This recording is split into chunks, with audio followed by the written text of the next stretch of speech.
Good morning, students. In our last class, we have started chapter number 6, Lines and Angles. We studied introduction of this chapter and we have started exercise 6.1. We did 2 questions of this exercise. Now today we are going to start with question number 3. So let's start. So the question number 3 is, first read the question. The question is, in figure 6.15, this is the figure, angle PQR is equal to angle PRQ. That means angle PQR. This angle is equal to this angle, angle PRQ. Now, then prove that angle PQS is equal to angle PRT. We have to prove this angle PQS is equal to angle PRT. Okay, so students, firstly we'll draw the diagram first.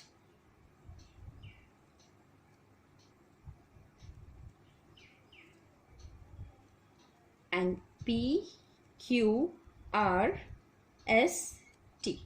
This is given in the question. And this angle is equal to this angle. Angle PQR is equal to angle PRQ. Okay, students, this is given. So what we will write first? We will write the given thing in this question. It is given that angle PQR is equal to angle PRQ.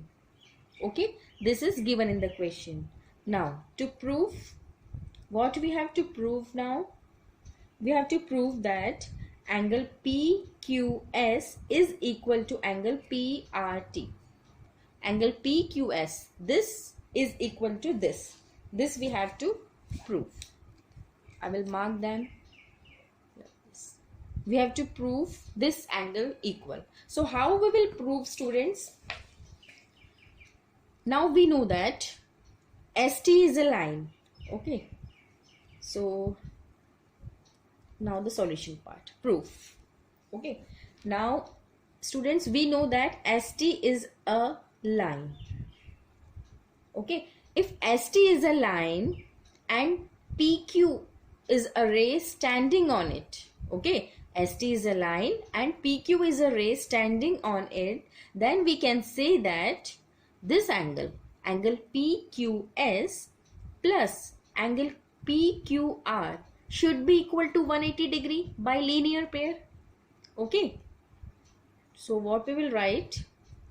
Firstly, we have to write ST is a line because we are using linear pair property here. Okay. So in this point, we are going to use linear pair property. So we'll write angle PQS plus angle PQR is equal to 180 linear pair. Okay students, हमने क्या किया? हमने यहाँ पर ये दोनों adjacent angle थे क्योंकि कॉमन वर्टेक्स है Q, कॉमन आर्म है QR, तो हमने इस पॉइंट पर लीनियर पेयर प्रॉपर्टी यूज करी है. ठीक है, तो लीनियर पेयर प्रॉपर्टी क्या होती है कि दोनों एडजेसेंट एंगल का सम 180 होता है. सो मैंने यहाँ पे लिख दिया एंगल PQS इस एंगल को और इसका नाम angle PQR is equal to 180 degree. Now what we will do students, अब हम क्या करेंगे, इस PQS को राइट हैंड साइड में ले जाएंगे. ठीक है, ऐसा क्यों कर रहे हैं वो आगे आपको पता चलेगा. 180 माइनस एंगल PQS यही होगा. ठीक है, इस PQS को हम वहां ले गए तो वो 180 के माइनस में हो गया क्योंकि यहाँ पे प्लस में था. ठीक है, तो ये हमारी हो गई इक्वेशन नंबर फर्स्ट. इसको आप नेम लिख दीजिए equation number first. Now what we will do again, अगर हमने यहाँ पर लीनियर पेयर प्रॉपर्टी लगाई है तो हम यहाँ पर भी इस पॉइंट पर भी लगा सकते हैं. Why? Because R is a common vertex, PR is a common arm, so we can add these two angles and write this angle plus this angle equal to 180. Okay, so we will write angle PRQ plus angle PRT is equal to 180. Again linear pair. ठीक है, हमने क्या किया students, जैसे यहाँ पर किया था ना लीनियर पेयर प्रॉपर्टी लगाई थी, वैसे ही यहाँ पर भी लीनियर पेयर प्रॉपर्टी यूज करेंगे। ठीक है, तो लीनियर पेयर प्रॉपर्टी का मतलब ये वाला एंगल प्लस ये वाला एंगल इक्वल टू 180। अब हम क्या करेंगे, इस पीआरटी को उस तरफ ले जाएंगे। ठीक है, इस पीआरटी को उस तरफ, तो वहां जाएगा तो ट्रांसपोजिशन से उधर जाके नेगेटिव बन जाएगा। तो हमारे पास पी आर क्यू की वैल्यू क्या बचेगी, 180 minus angle P R T. This is equation number 2। ठीक है, समझ में आया, यहां पर लीनियर पेयर, यहां पर लीनियर पेयर। एक बार हमने पी क्यू आर की वैल्यू निकाल ली, पी क्यू एस को उस तरफ भेजकर, और यहां से पी आर क्यू की वैल्यू निकाल ली पी आर टी को उस तरफ भेजकर। अब ऐसा हमने क्यों किया स्टूडेंट्स, ऐसा हमने इसलिए किया क्योंकि देखिए हमको गिवन दिया हुआ है कि पी क्यू आर और पी आर क्यू इक्वल है। देखो यहाँ पर इक्वेशन 1 और 2 को ध्यान से देखिए, इक्वेशन 1 और 2 के एलएचएस को ध्यान से ऑब्जर्व कीजिए। This is P Q R and this is P R Q, that means ये दोनों तो इक्वल दिए हुए हैं क्वेश्चन में, so we can equate them. Equating equation first and second. देखिए स्टूडेंट्स, इक्वेटिंग का मतलब ये होता है कि कोई भी अगर एक चीज किसी दूसरी चीज के इक्वल है और कोई तीसरी चीज किसी चौथी चीज के इक्वल है, तो अगर ये दोनों, वो पहली और तीसरी चीज आपस में इक्वल है, तो हम ये कह सकते हैं कि ये दोनों भी आपस में इक्वल होंगे। ठीक है, ये चीज आप यूक्लिड ज्योमेट्री में पढ़ते हो स्टूडेंट्स। ठीक है, यूक्लिड ज्योमेट्री में एक एक्सियम आता है जिसमें लिखा होता है कि अगर कोई एक चीज किसी दूसरी चीज के इक्वल है और कोई तीसरी चीज किसी चौथी चीज के इक्वल है, ठीक है, तो अगर यहाँ पर क्वेश्चन में गिवन है कि ये फर्स्ट और थर्ड थिंग आर इक्वल, अगर ये दोनों इक्वल है तो ये दोनों भी तो इक्वल होंगे। ठीक है, क्योंकि ये इसके बराबर है, ये इसके बराबर है, और ये आपस में इक्वल है। This is given in the question, so we can write 180 minus P Q S is equal to 180 minus P R T. Okay, तो हम लिखेंगे यहाँ पर 180 minus P Q S is equal to 180 minus P R T. ठीक है, या आप दूसरी लैंग्वेज में लिखना चाहो तो आप ऐसे लिख सकते हो, if LHS are equal then RHS are also equal. Okay, तो अब देखिए स्टूडेंट्स, यहाँ पर 180 है, यहाँ पर 180 है, ये दोनों कैंसिल हो जाएंगी। कैंसिल कैसे होंगे, अगर इसको उधर ले जाऊंगी तो ये नेगेटिव बन जाएगा, और पॉजिटिव 180 नेगेटिव 180 कैंसिल हो जाएगा। बचा क्या, पी क्यू एस नेगेटिव है ये भी, और माइनस पी आर टी, और अगेन ये नेगेटिव नेगेटिव साइन कैंसिल होके हमारा वो आ जाएगा जो हमें प्रूफ करना है। This we have to prove. Okay students, तो हम यहां लिख देंगे प्रूफ्ड। ठीक है, बहुत इजी क्वेश्चन था, हमने सिंपल सी एक लीनियर पेयर की प्रॉपर्टी यूज करी है यहां पर और यहां पर, और जो हमें इक्वल दिया हुआ था उसको मैंने यहां पर रखा है, बाकी दूसरी चीज को मैं वहां उठा के ले गई। ठीक है, यहां पर मुझे पता है कि मुझे गिवन है P Q R equal to P R Q, तो पी क्यू आर को यहीं रहने दो, बाकी चीजों को वहां ले जाओ। दूसरी इक्वेशन में मुझे पता है कि पी आर क्यू के इक्वल होने वाला है ये, तो पी आर टी को उस तरफ ले गए, दोनों को इक्वेट करा, अगर ये एल एच एस इक्वल थे तो आर एच एस भी इक्वल होंगे। ठीक है, तो ऐसे मेरा प्रूव हो गया। ठीक, now let's move on to question number 4. What is question number 4? In figure 6.16, if x plus y is equal to w plus z, then prove that angle AOB is a line. ठीक है, हमें proof करना है AOB एक line है। देखिए students, एक चीज आप याद रखिए, जैसे मैंने आपको लीनियर पेयर में बताया था कि अगर कोई एक सिंगल स्ट्रेट लाइन दी हुई है और उसके ऊपर बहुत सारी रेज आ रही है, तो एडजेसेंट एंगल का सम 180 होता है। ठीक है, इसी का वाइसे वर्सा भी होता है स्टूडेंट्स, इसी का उल्टा, इसको उल्टा करिए। कैसे करेंगे रेसिप्रोकल इसका, कि अगर एडजेसेंट एंगल का सम 180 आता है तो वो जिस पे वो रेस फॉल हो रही है वो एक लाइन होगी। तो यहाँ पर यही कॉन्सेप्ट हम यूज करने वाले हैं। हम क्या करेंगे, हमें यहाँ प्रूव करना है कि AOB एक लाइन है। ठीक है, we have to prove that this AOB is a line. तो इसे प्रूफ करने के लिए आप किसी भी तरीके से ये प्रूफ कर दीजिए कि x प्लस वाई का सम 180 आ रहा है या w प्लस जेड का सम 180 आ रहा है। अगर आप ये प्रूफ कर पाते हो कि इन दोनों का सम 180 है, तो हम ये बोल सकते हैं कि ये लीनियर पेयर से 180 है, और लीनियर पेयर तभी होता है जब वो एक सिंगल स्ट्रेट लाइन होती है। Okay, so will use the same concept here, will try to prove the sum of these angles is equal to 180 degree। देखिए कैसे करते हैं। सबसे पहले डायग्राम ड्रॉ कर लेते हैं. It is given that AOB is a line. No, we have to prove that AOB is a line. सब फिगर दिया हुआ है, मैं उसी को देख के बना रही हूँ. C, D, this is X, this angle is Y, this is Z, and this is W. Okay, this is given in the question. We have to prove that AOB is a line. So first of all, what we'll do, we'll write the given part. What is given in the question? देखो question में यहाँ पे given है students कि x plus Y equal to w plus Z. This is given in the question. What we have to prove? We have to prove AOB is a line. Now proof. Okay students, we know that. देखिए students, जब मैंने introduction part वाला video बनाया था उसमें मैंने आपको समझाया था टाइप्स ऑफ एंगल. तो उसमें एक कंप्लीट एंगल भी था. कंप्लीट एंगल कौन सा होता है? जिसमें सारे एंगल्स इंक्लूड हो जाते हैं. सारे एंगल्स का सम 360 डिग्री होता है. ये आपको पता होना चाहिए. ठीक है, एक्यूट, ऑब्ट्यूज हमने पढ़े थे. तो एक कंप्लीट एंगल आता है लास्ट में. कंप्लीट एंगल का मतलब ये होता है कि ये सारे जो एंगल्स है ना स्टूडेंट्स, ये पूरा एक सर्कल बनाएंगे.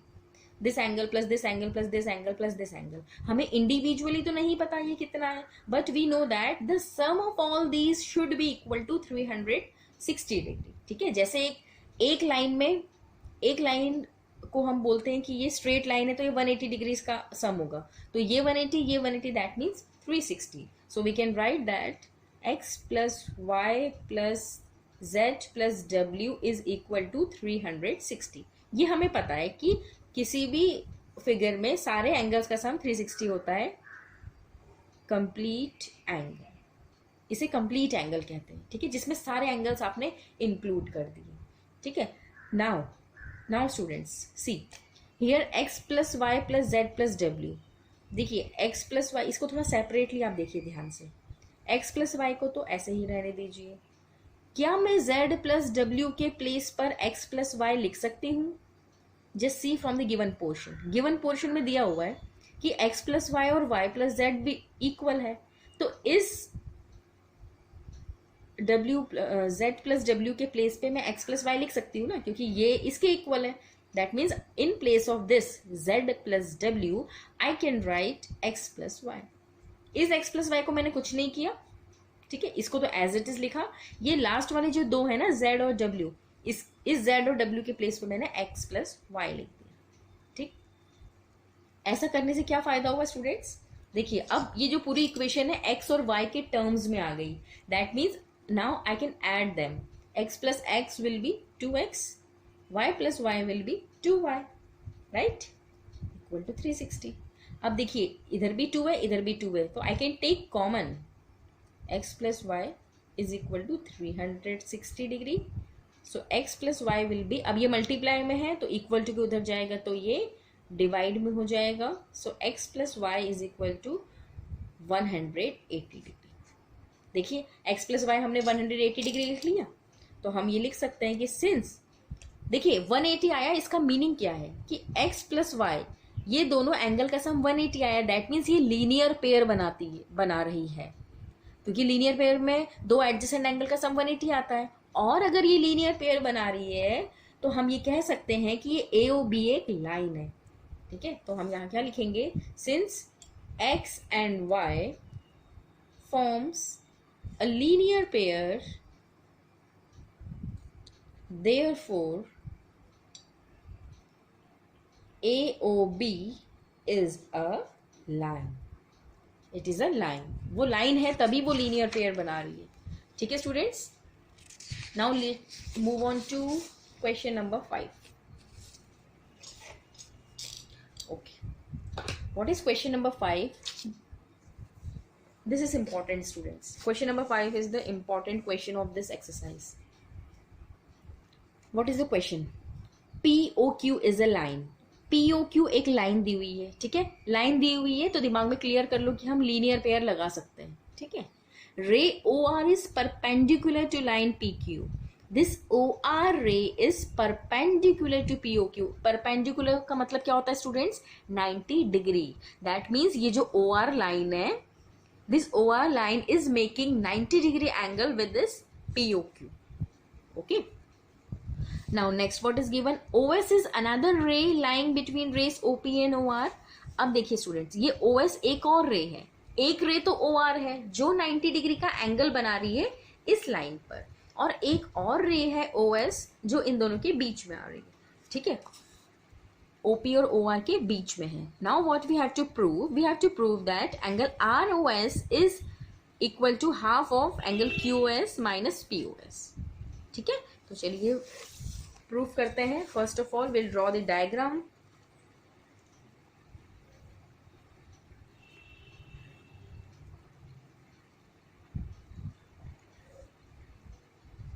This is POQS and R। ये ऐसे सिंबल दिया है स्टूडेंट्स, दैट मीन्स ये 90 डिग्री है। ठीक है, ये आपको पता होगा पहले से। So what will do? First will write the given part. What is given in the question? Given क्या है कि POQ एक लाइन है, POQ is a line, it is given in the question, and the next is OR is perpendicular to PQ। ये perpendicular का sign होता है student, ठीक है, ऐसे और ऐसे। OR परपेंडिकुलर है PQ पर। ठीक है, now to prove, now what we have to prove? Angle ROS is half of angle QOS minus angle POS। Okay, now proof. देखिए कैसे प्रूफ करेंगे। सबसे पहले देखिए क्या गिवन है क्वेश्चन में कि ये जो OR है ये परपेंडिकुलर है POQ के, या PQ के हम बोल सकते हैं। तो सबसे पहले वही लिख देते हैं, OR is perpendicular to PQ। This is given in the question. ये गिवन है क्वेश्चन में स्टूडेंट्स कि ये OR PQ के परपेंडिकुलर है। परपेंडिकुलर का मतलब मैंने अभी बताया, that means angle POR is equal to 90 degree.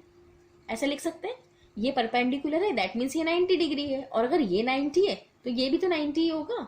Linear pair से ही सोच लीजिए कि ये 90 तो ये भी 90, क्योंकि स्ट्रेट लाइन तो 180 होती है, तो जब इतना 90 कंफर्म है तो ये भी 90 होगा। तो हम लिख सकते हैं कि angle POR is equal to 90।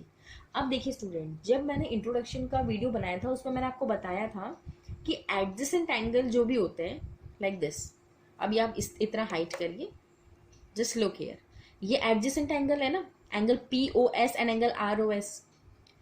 These two are adjacent angles. Why? Because they are sharing a common vertex and a common arm. ठीक है, अगर ये adjacent angle है, that means this means that I can write angle POS plus angle ROS equal to angle ROP which is 90 degree। लिख सकती हूँ, लिख सकती हूँ कि इस एंगल का sum, this one, this angle plus this angle is equal to this complete angle, और कंप्लीट एंगल हमें 90 डिग्री पता है। ठीक है, तो हम उसी को लिख लेते हैं mathematically, angle POS plus angle ROS is equal to 90 degree. क्या लिखा मैंने? Angle POS this angle plus angle ROS this angle, इन दोनों का सम इस ROP बोल लो या 90 डिग्री बोल लो, तो ये दोनों मिला के 90 डिग्री बनेंगे। ये हमने लिख दिया। ठीक है, अब देखिए, अब मैं क्या करूंगी, इस POS को उस तरफ ले जाइए, तो ROS की वैल्यू क्या हो जाएगी? ROS तो यही रहेगा, ये उठ के वहां जाएगा, that means 90 minus POS। Right, इसको इक्वेशन नंबर फर्स्ट दीजिए। ठीक है, नाउ नेक्स्ट, जिस तरीके से हमने यहां लिखा था कि POR 90 डिग्री है तो इन दोनों का सम इस पूरे एंगल के बराबर होगा, उसी तरीके से अब ROQ भी 90 है, angle ROQ is equal to 90 degree. Bracket में लिखोगे आप OR is perpendicular to PQ, ये भी 90 है ना, ये भी 90 तो ये भी 90। अब देखिए स्टूडेंट्स, एक और चीज देखिए, अब इतनी चीज को आप हाइड करें, इतना भूल जाइए, इतना पोर्शन।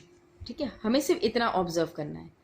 अब देखिए यहाँ पे ध्यान से जो मैं बोल रही हूँ, क्या मैं ऐसा लिख सकती हूँ कि SOQ, अगर इस फिगर में एंगल्स को ध्यान से देखेंगे, अगर मैं SOQ में से ROS को माइनस कर दूं तो क्या मेरा 90 आ सकता है? क्या बोला मैंने?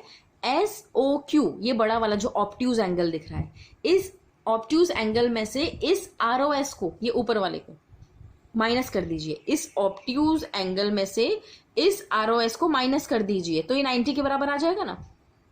जस्ट थिंक लॉजिकली, इस ऑब्ट्यूज एंगल में से इतना हटाना है तो यही तो आएगा। ठीक है, उसी को मैं मैथमेटिकली लिख रही हूं, angle S O Q minus angle R O S is equal to 90 degree. ठीक है, ऐसा लिख सकते हैं। अब मैं क्या करूंगी, इस आर ओ एस को उधर भेजूंगी और इस 90 को इधर। ठीक है, तो S O Q minus 90 is equal to R O S.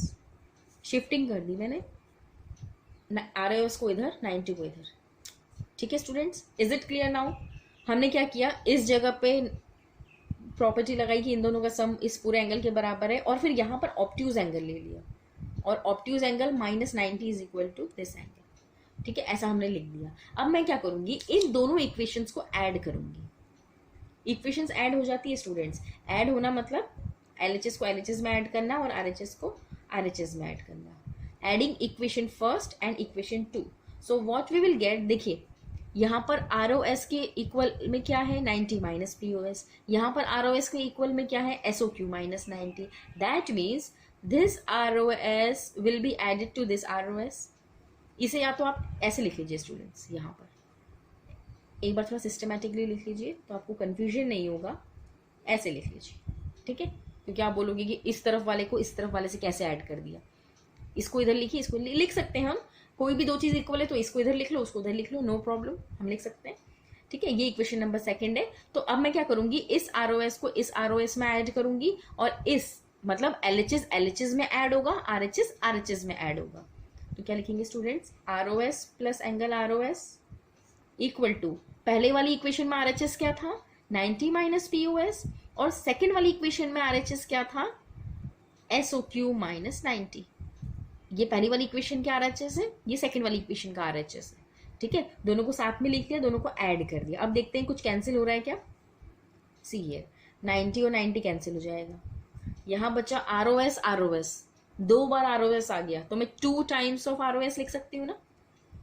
ठीक है, आर ओ एस को आप सपोज कर अगर वो x होता तो x plus X is 2x, so R O S plus R O S is 2 R O S. ठीक है, अब इसे भी लिखना है तो मैं क्या करती हूँ, पॉजिटिव वाला साइन एंगल पहले लिख लेती हूँ, नेगेटिव वाला बाद में लिख लूंगी, लाइक दिस। इसे यहाँ लिख लिया, इसे यहाँ लिख लिया, कोई साइन चेंज नहीं किया, बस इंटरचेंज करके लिख लिया उसे। ठीक है, अब मुझे आर ओ एस के साथ 2 आ रहा है, इस 2 को मैं यहाँ भेजूंगी, तो देखिए स्टूडेंट यहाँ पर ये मल्टीप्लाई में, तो वहां जाएगा तो ये डिवाइड में हो जाएगा, तो it will become 1/2 SO Q minus POS.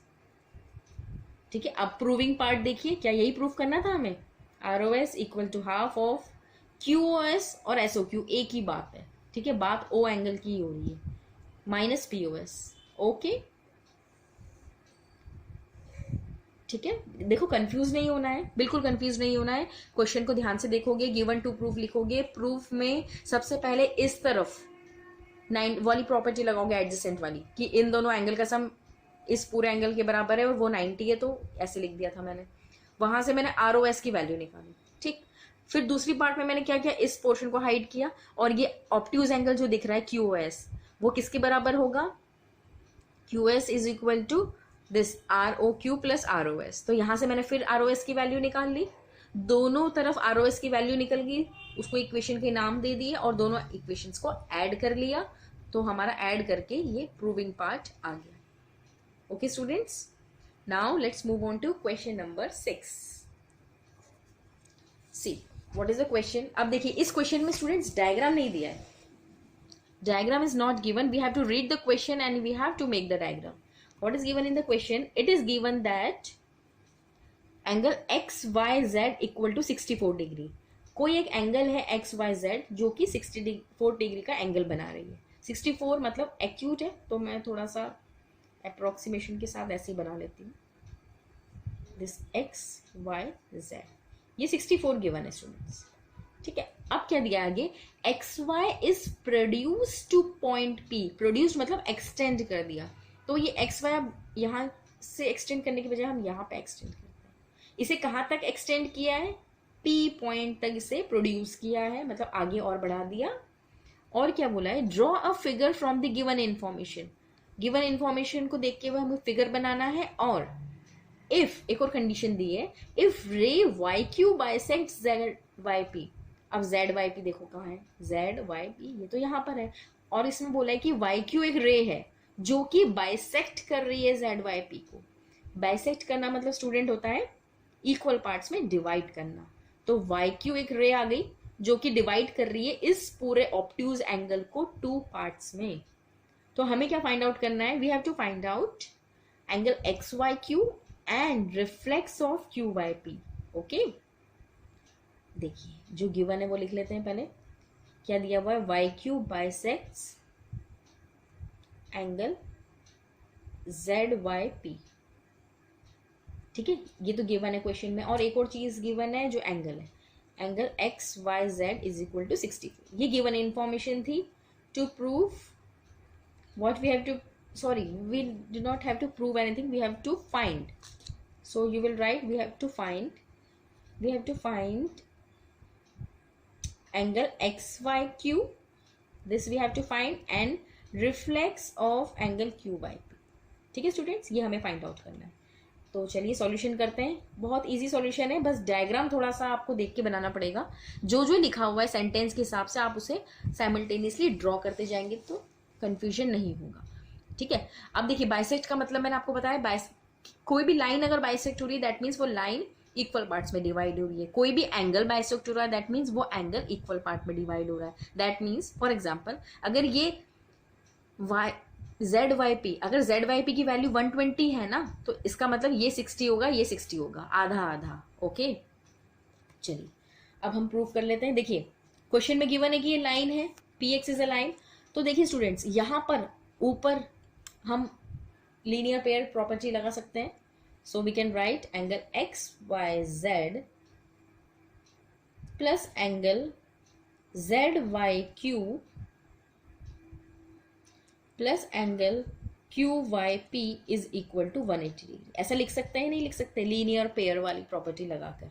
ठीक है, क्योंकि वही common vertex, common arms, that means इन तीनों एंगल्स का सम 180 होना चाहिए। तो वही मैंने मैथमेटिकली ऐसे लिख दिया, X Y Z, Z Y Q, P Y Q, इन तीनों का सम 180 होना चाहिए। ठीक है, अब यहाँ पर हमें स्टूडेंट्स ये पता है कि एक्स वाई जेड की वैल्यू तो 64 है, this we know, but we don't know these two values. हमें ये दोनों वैल्यूज नहीं पता, पर हमें ये पता है कि ये जो भी वैल्यू है ये इक्वल है, क्योंकि ये बाइसेक्ट करती है। ये लिखा हुआ है क्वेश्चन में, गिवन है क्वेश्चन में कि ये बाइसेक्ट है, दैट मीन्स ये जो भी इसकी वैल्यू होगी वो इसी की वैल्यू होगी। तो मैं इन दोनों में से इसको भी तो जेड वाई क्यू लिख सकती हूँ या इसको भी क्यू वाई पी लिख सकती हूँ, एक ही लिख लो। ठीक है, अगर ये वैल्यू एक्स है, ये वाई है, और एक्स और वाई बराबर है, तो किसी को भी एक ही को दो बार लिख दो ना, एक ही बात है। तो हम एक्स वाई जेड की जगह तो पहले 64 लिख दो, ये हमें पता है। अब जेड वाई क्यू के प्लेस पे, एंगल जेड वाई क्यू के प्लेस पे क्या मैं क्यू वाई पी लिख सकती हूँ? आई थिंक किसी को डाउट नहीं होगा कि मैंने ये क्यू लिखा है, क्यू वाई पी। ठीक है, ये मैंने इसके प्लेस पे क्यू वाई पी इसलिए लिखा है क्योंकि ये दोनों बराबर है। दोनों बराबर है तो इसको इसके साथ लिख लो, एक ही बात पे, इसके प्लेस पे इसको लिख दो। ऐसा मैं इसलिए कर रही हूँ क्योंकि ये एक जैसे बन जाए। ठीक है, और एक जैसे बन जाएंगे तो ये सॉल्व हो सकते हैं। तो we can find out the value of Q Y P here. अब ये बन गया linear equation in one variable. ठीक है, तो देखिए आप कैसे करेंगे, 64 को राइट हैंड साइड में ले जाइए और Q Y P plus Q Y P बन जाएगा twice of Q Y P equal to 180 minus 64। ठीक है स्टूडेंट्स, आई होप इसमें आपको कोई डाउट नहीं होगा। तो एंगल क्यू वाई पी क्या हो जाएगा, 180 में से 64 माइनस करिए, ये आ जाएगा 116, और क्यू वाई पी की वैल्यू यहाँ से 2 को डिवाइड करिए, Q Y P is equal to 116 divided by 2. So QYP will become 2 5s are 10, 2 8s are 16. QYP की वैल्यू आ गई स्टूडेंट्स 58। बट हमें QYP नहीं निकालना है, हमें क्या निकालना है, हमें तो इसका रिफ्लेक्स निकालना है। तो रिफ्लेक्स कैसे निकालते हैं, इसको 360 से सब्ट्रैक्ट करके। ठीक है, now what we will do, यहाँ पर मैं शॉर्ट में सॉल्व कर रही हूँ। Reflex of angle QYP is equal to 360 minus 58। तो 360 में से 58 को माइनस करेंगे तो आंसर आ जाएगा 302 डिग्री। तो हमारा क्यू बाई पी क्या आ गया स्टूडेंट्स, 302। नाउ स्टूडेंट्स अब हमें क्या निकाल कैलकुलेट करना है, we have to find out X Y Q. How you will find out X Y Q? देखिए एक्स वाई क्यू निकालना है, दैट मीन्स स्टूडेंट्स हमें ये निकालना है, ये वाला एंगल, ये पूरा कंप्लीट एंगल निकालना है। Okay, this portion we know that this is 64। Q Y P, अब हम क्यू वाई पी बोले या जेड वाई क्यू बोले एक ही बात है। ये तो आ गया हमारा 58, ये आया था, ये 58 था तो ये भी 58 होगा, क्योंकि दोनों बाइसेक्ट कर रही है ना, तो दोनों इक्वल होगी। तो हमें क्यू वाई एक्स निकालना है, ठीक है। तो क्यू वाई एक्स या एक्स वाई क्यू, तो एक्स वाई क्यू कैसे निकलेगा, देखिए एक्स वाई क्यू, ये 64 ये 58, तो एक्स वाई क्यू कैसे निकलेगा, इन दोनों को ऐड कर दो, ठीक है। तो हम कैसे करेंगे स्टूडेंट्स, यहाँ पे आप लिखेंगे angle X Y Q is equal to, अब आप पूरा लिखेंगे X Y Z plus Z Y Q, मैं लिख नहीं रही हूँ, स्पेस नहीं है, डायरेक्ट लिख रही हूँ 64 plus 58, so it will become 122 degrees, ठीक है। तो क्वेश्चन में दो चीजें निकालनी थी, हमने निकाल ली। कुछ नहीं करा स्टूडेंट्स, क्वेश्चन पढ़ के डायग्राम अच्छे से बनाना है, मतलब सही बनाना है। उसके बाद हमने लीनियर पेयर प्रॉपर्टी यूज करी है। लीनियर पेयर प्रॉपर्टी में बस एक चीज याद रखना, ये बाइसेक्ट करने ये जो क्यू वाई रे है ये बाइसेक्ट कर रही है, तो बाइसेक्ट का मतलब आपको पता होना चाहिए। बाइसेक्ट मतलब इक्वल पार्ट्स में डिवाइड हो रही है, तो हमने this angle plus this angle plus this angle equal to 180 लिखा था, और इन दोनों को किसी भी एक के फॉर्म में लिख दिया था। आप इसको भी दो बार लिख सकते हो, इसको भी दो बार लिख सकते हो, दोनों को एक एक बार लिखो, या आप एक ही को दो बार लिख दो, एक ही बात है, ठीक है। तो उससे हमें हेल्प मिली और हमें क्यू वाई पी निकल गया हमारा, और क्यू वाई पी निकल गया तो इसका रिफ्लेक्स भी निकल गया। रिफ्लेक्स निकलने के बाद फिर हमें ये एंगल निकालना था, ये पूरा obtuse angle, so we added both of the angles 58 plus 64, और ऐसे हमारी क्यू वाई एक्स की वैल्यू निकल गई। ओके स्टूडेंट्स, सो ये एक्सरसाइज आज यहाँ पर कंप्लीट होती है। नेक्स्ट क्लास से हम दूसरी एक्सरसाइज स्टार्ट करेंगे, exercise 6.2। Okay, that's all for today, have a good day.